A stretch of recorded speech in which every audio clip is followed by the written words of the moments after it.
What's the damage of drugs? And is the damage addiction or not? And I've said this to lots of people about alcohol, because when I started thinking about it, it's like, who really endures the most damage from alcohol? Is it the person who becomes addicted when they're a teenager? Like they black out a bunch of times. It turns out they keep binge drinking. They wreck a couple of cars. And wow, they're in rehabs.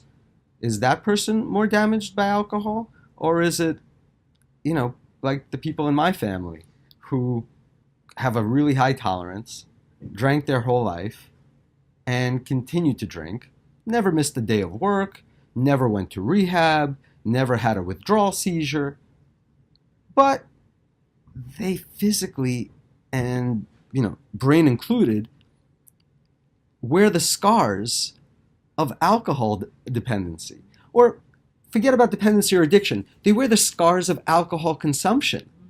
Let's say they never got addicted. Let's say in my family we are immune to alcohol addiction, which is not even true.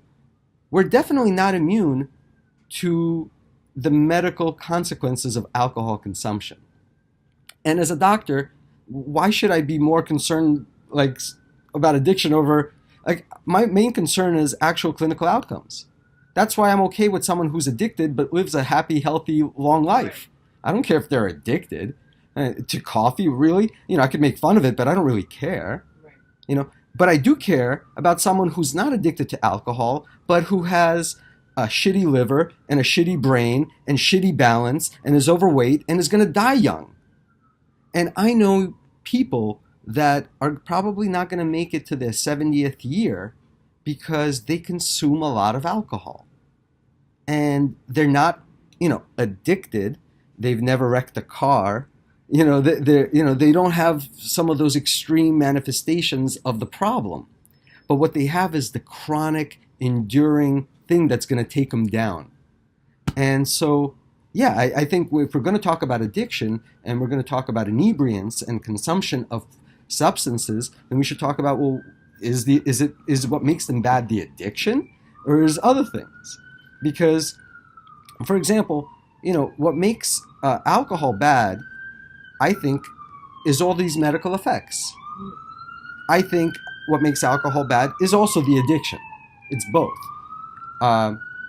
With, the addiction to nicotine, well, wow, if you could effectively separate nicotine out from the consumption of tobacco products. If a person puts on a nicotine patch and they become addicted to a nicotine patch and they go their whole life putting on nicotine patches, I'm pretty sure consequences medical-wise are okay.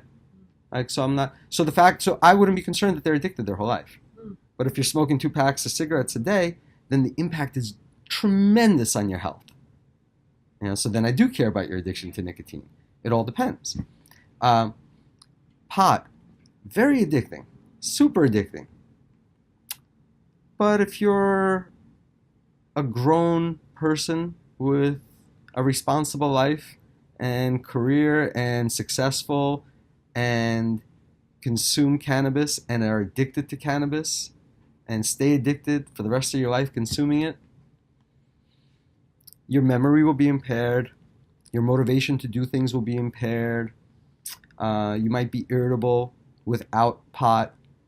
All those things will happen.